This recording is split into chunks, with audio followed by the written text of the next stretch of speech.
ดีพี่น้องสบายดีสุขคนสบายดีคุณตาคุณยายประตูเมตูสบายดีเด้อ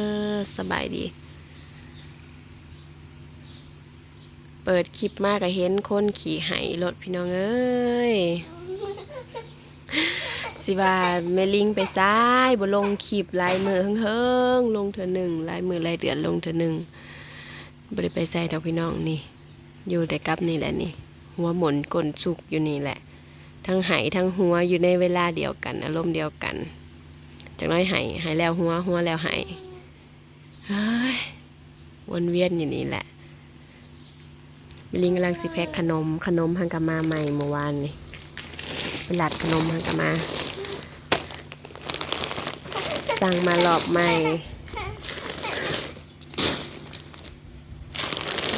ที่คุณยายฝากมาให้ขายเนาะแล้วก็ขอบคุณพ่อหลายๆเด้อที่ฝากมาให้ที่เป็นธุระฝากใส่รถมาให้เนาะเพราะว่าต้องลงที่อยู่พอไม่ลิงสั่งออนไลน์พี่น้องสั่งมาทางออนไลน์เพราะว่าตามห้างน่ะจะบ่มีแล้วก็จะแพงถ้ามีกะแต่ว่าแบบนี้น่ะต้องสั่งออนไลน์เท่านั้นตามห้างเพิ่นบ่ได้เอามาขายบ้านไม่ลิงก็เพื่อสีลายฮอดเพื่อสีฮอดลายทอดลายต่อพี่น้องเพื่อสีลายทอดลายต่อเพื่อสีส่งมาหอดถึงมือมันก็ค่าผ่าค่ายังก็เพิ่มขึ้นไปอีกดีแต่พอเราฝากใส่รถมาให้มาแล้วก็มีลิงก์กับสิแพ็คแบบนี้ตัวที่คุณยายส่งมาให้รอบก่อนนะแพ็คแล้วแหละกะมีแต่สิแพ็คใส่แผงแน่นะเมื่อกี้นี่ยังหายอยู่เลยบัดนี้มาหัวแหละอารมณ์ใดฮะบ่บุญลมใดบุญเมื่อกี้นี่ยังหายอยู่บัดนี้มาอารมณ์หัวได้มาอารมณ์หายนั่นหืนว่าให้ร้ายเลยหืนอยากนอนบ่ลูกจะตื่นเช้าเลยมื้อเช้านี่จะตื่นมันยังแต่เช้าตื่นมาแล้วก็อยากไปส่งเอื้อยน้ำอยากขึ้นรถน้ำเขาบ่ได้เอาไปดอกเพราะว่ามิลิงเอารถไปเขาอันอู่น้ำไปซ่อมสายไฟเลยลงมาสวยเกือบ11 โมงจะลงมาหอดเลยสิมาแพ็คขนมอย่าเผาเบื่อกันเด้อพี่น้องเด้อฝากติดตามฝากเป็นกำลังใจให้แม่ลิงในเด้อกำลังแม่ลิงก็จะหาเวลายากสิมาถ่ายคลิปนะเวลาสิจับโทรศัพท์บางทีเซตนั่นเซตนี่ก็ยังลืมแบบเขาจะเซตมาหันฝากเอาเครื่องเอาของก็ยังลืมฝากเอาเครื่องในเมืองให้แน่ลืมมือ2 มือจังได้ให้เขาไม่ลิงก็เป็นแห้งอะไรได้บางไอ้แม่ชิแพคขนมบางไอ้อย่าหายเด้อนะเมื่อกี้นี่ยังหัวอยู่เลยแม่ชิพาแพ็คขนมส่งลูกค้านะพาหาเงินนี่นะจากน้อยพ่อใหญ่ก็เกี่ยวเขาได้นี่อยากดูดเขาสิบ่ทันเมื่อวานนี้ฝนตกแห้งมื้อนี้ก็ชี้ครึมๆอยู่พี่น้องจักยามใดสิมืดฝนมืดพายุอยากเกี่ยวเขาเด้พายุยังมาอยู่นั่นว้าวแล้วก็ตกแล้วเด้ปอกแปก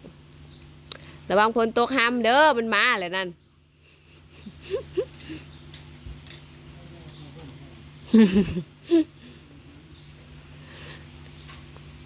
ฝนตกปอกแปกมาอีกแหละจักยามใดสิเศร้าชีวิตสิยังพายุนี่ก็ได้บ่ได้ไปส่งขนมจักเพื่ออยากไปเผาเล่งเผาแพ็คเผาส่งกับสิค่าแต่น้ำพลเนี่ยเพราะว่าพังพลยันมันพลตกห้ามเพราะว่าพอดีแพ็คแล้วกับผู้ดีเต็มกระบะพี่น้องเต็มทั้งนอกทั้งในกระบะเต็มมาเลย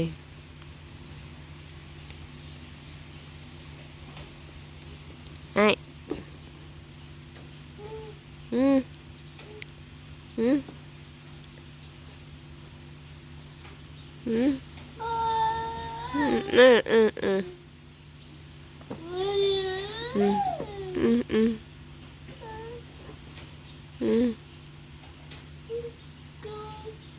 โอเค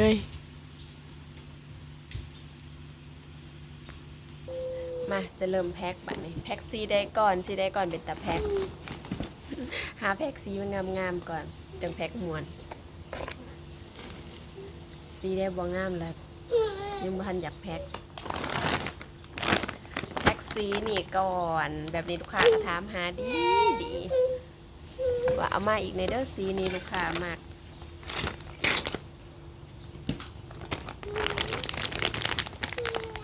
หอมพอคือสีหวานจ่อยๆแบบบริซิมจักเถื่อมีแต่ลิงซิม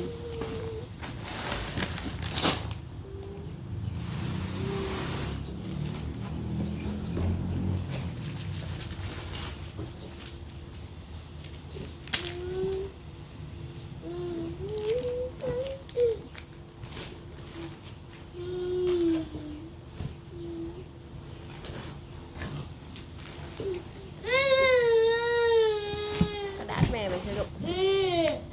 ทุ่งแม่ไปจ้ะมันหายแล้วก็หัวมันหัวแล้วก็หายนะเมื่อกี้นี้ยังหายอยู่เลย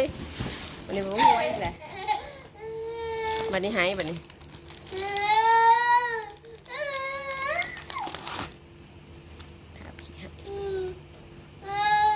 ทุ่งหน่อยไปใส่วะอันนี้มันเท่าไหร่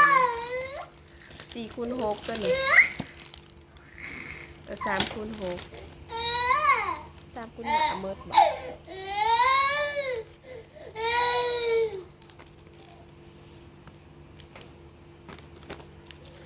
3x5เมิดบ่เสียดายทุง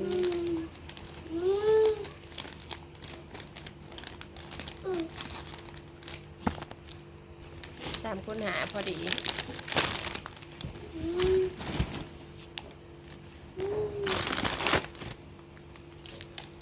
ลิงสั่งมา2 อันมา2แบบ เพราะว่ามันคนละราคาพี่น้องแล้วจะเป็นเยลลี่อันแบบนี้ก็จะราคาแพงกว่าถ้าจะเป็นปีโป้แบบนี้ราคาถูกกว่าหน่อยนึงแต่ว่าแบบนี้นะถึงแพงแต่ว่ามีลายสีเพิ่นลูกค้าเพิ่นมากเล็กน้อยมาก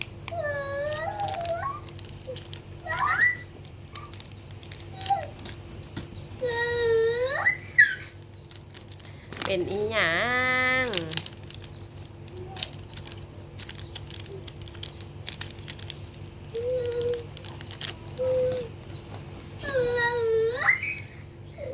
เป็นอีหยัง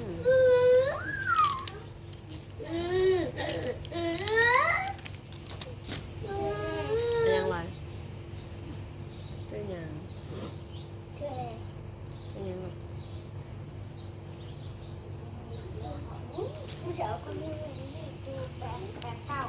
แบบได้เล่นนะพัวตัวเล่นนะในแก๊สนะเป็นบ้า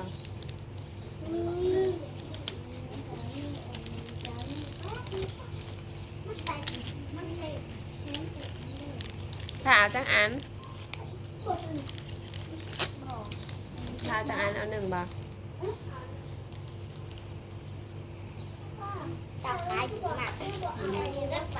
5 บาทลูกอันละ5จังหวะก็คือไม่อัน พอดีกันนะ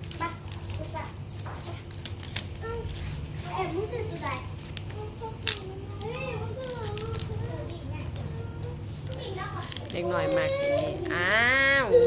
เรากินบ่ได้ลูกบ่กินลูกว่าแต่เห็นใครมาซื้ออีหยังอย่า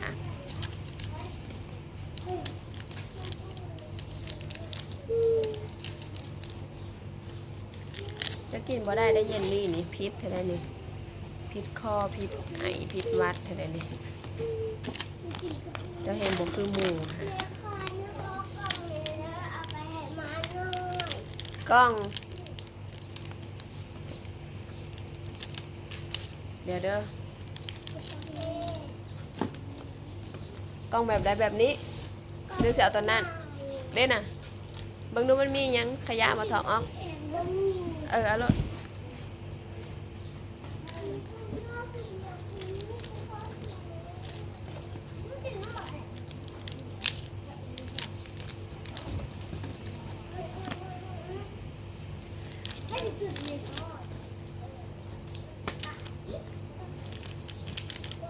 พ็คหนึ่งกับโลหนึ่งกับบริลายได้พี่น้องได้เกือบ4 แพงได้เกือบ4 โล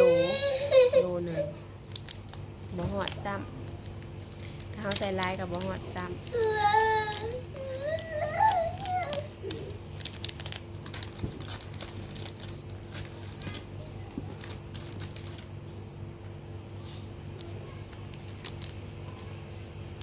เห็นหมูมาซื้อขนมละกา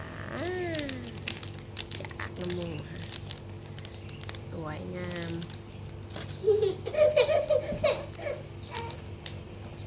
เป็นอีหยัง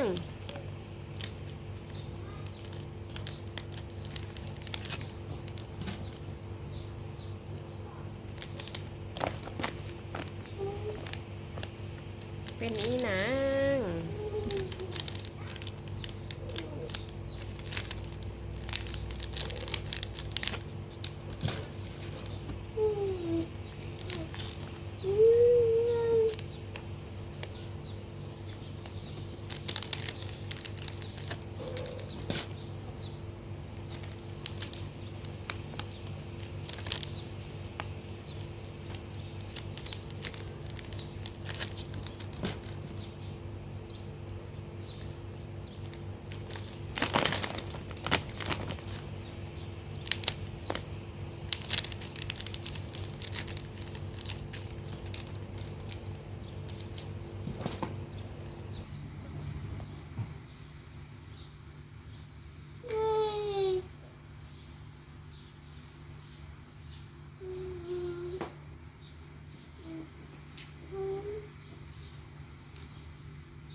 หลังจากแพ็คขนมแล้ว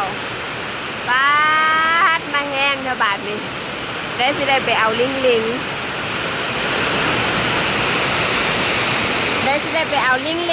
หอดเวลาหับลิงแบบ4:30แล้วตอนนี้ก็ได้บาดโถ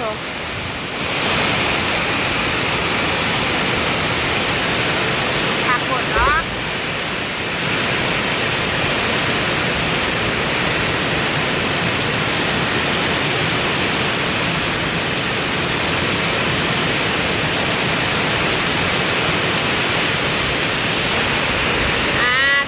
จักเกลือนี่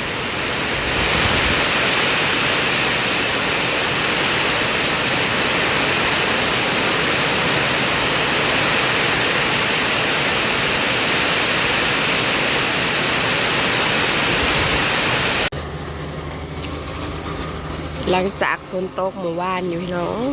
แห้งเลยแท้ไผก็ว่าพ่อสิได้วันกล้าดำหน้าใหม่พูตื่นยังมื้อเช้ามากกับสดใสลมวีสิมาเบิ่งสวนต่อแม่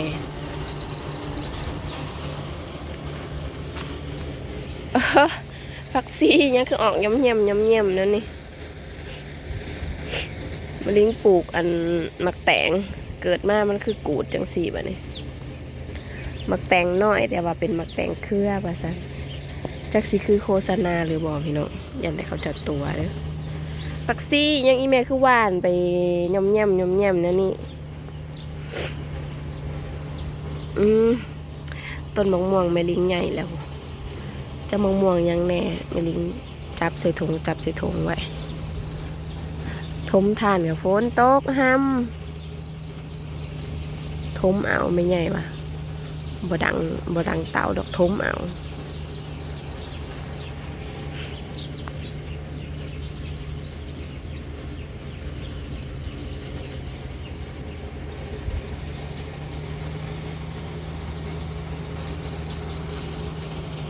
ลมวีอากาศสดชื่น